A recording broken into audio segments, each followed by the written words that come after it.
Right now, let's talk to Howard Cox, founder of Fair Fuel UK, because fuel prices have come down a little bit at the pumps. It's a lot cheaper now to put petrol or diesel into your car. It's down to as low as $1.59 in some places. I've seen it $1.60. But Howard, a very good morning to you. One question I've got for you. Why is it that we're still paying quite as much as we are, given that the price of oil has now dropped below $100 a barrel? It's down to 80 apparently, and OPEC have actually announced that they're going to stop production or halt production for a while in order to limit the supply. So they're not making as much money as they thought they were. Why are we still paying through the nose for it? Well, how many times have we discussed this? Yeah, we've been doing this for years now, and frankly, and good morning to you. But what we're seeing again is this incredible profiteering and uncontrolled pricing of pump prices that the government is allowing to run rife, and it's been doing that for ages and ages.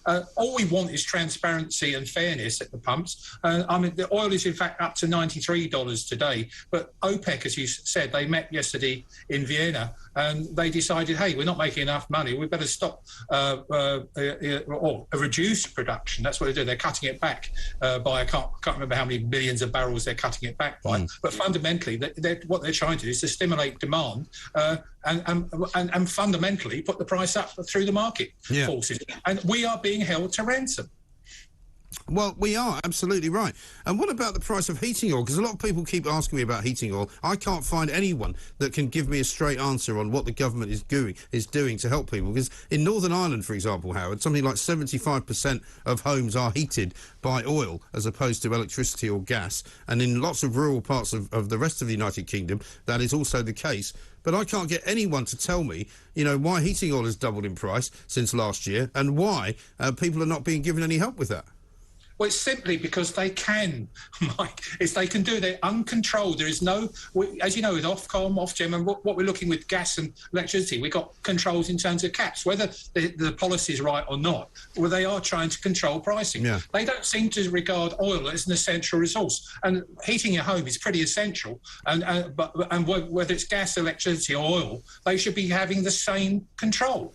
And that's why as you know, I've been pushing for pump watch for the petrol and diesel. When people fill up, they know when oil goes up or goes down, they'll know that a week or two later, the pump prices will be up. They're up by a penny or 2p or down by a penny.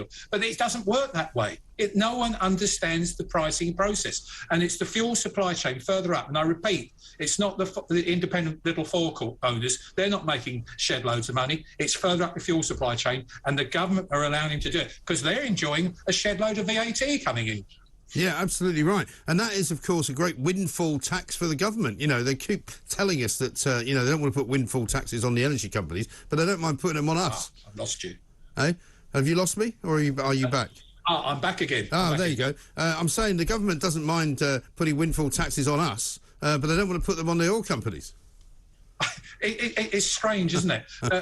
What we're seeing at the moment is the commercial heartbeat of the economy, which is run by transport, logistics, distribution, and getting to hospitals and getting to schools, getting to colleges, especially in rural areas. They rely on driving. And what I don't get, last Friday, I've said it to you earlier in the week. What I'm really, really surprised at is that Kwasi didn't say, right, I'm cutting fuel duty by 10p, because that reduces inflation by about 0.3%. Yes. And it will reduce the cost of living crisis. People have more money in their pocket. Guess what? They go out and spend it in the restaurants, that lovely restaurant you were talking to earlier. People aren't spending money and going out and enjoying themselves because they can't afford to do it. Yeah, absolutely right. And as far as the pricing of petrol and diesel at the moment goes, Howard, will it continue to drop? Because, as I say, I saw it, I think, about a week or so ago. The lowest price I was shown was something like $1.59 for petrol. It seems to be pretty stable at the moment. Is there any hope that it might go down even more? No, what we're seeing now is it's a perfect storm for speculators to drive up the prices. The weaker pound, don't forget. We had that recently. Obviously, that dropped to 1.3 and everyone went berserk.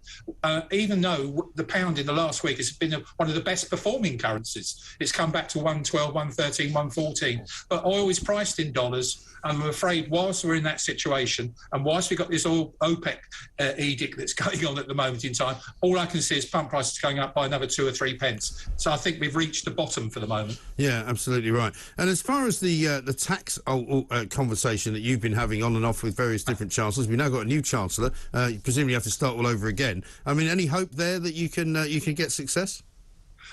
Yeah, I'm confident that what I understand that the day before the mini budget last week, I was called by a very credible person from the Treasury, and I expect they might get the sack now, so I can't mention their name. But they told me, Howard, it looks as though you've got a 10p cut coming tomorrow. And I thought, OK, fine, I wanted 20, but 10p, we'll go with it. I'm very happy. He didn't mention it. And I understand, and get ready for this, Mike, I understand the 10p cut wasn't delivered by Kwasi because of net zero sensitivity. Net zero sensitivity, that's a new one. I haven't heard that one yet before. Hey? Well, let's put it out there. I mean, I'm slightly disappointed, I have to say, that Liz Truss, of all people, is still pushing the nonsense that is net zero, and that we still have to have yet another Tory Prime Minister who doesn't actually do what the vast majority of people want them to do, which is to, at the very least, put it on hold for a bit. Well, I'm just sitting on at the moment, it's arrived today, a block-busting report for the Centre of Economic Business Research, the CEBR, in partnership with the Alliance of British Drivers and the Motorcycle Action Group. We've got a report, we spent a lot of money on this report to say what is the cost-benefit analysis of the 2030 diesel petrol ban. And I can't reveal it yet, but I will come immediately. I can allow to do it.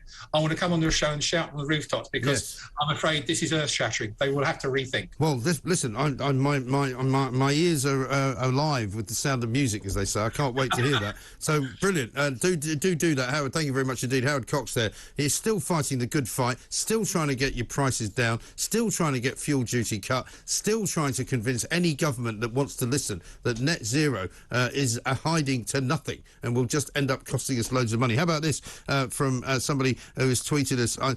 Presumably, if they've stopped production in OPEC, we'll just stop oil, stop protesting. Good idea.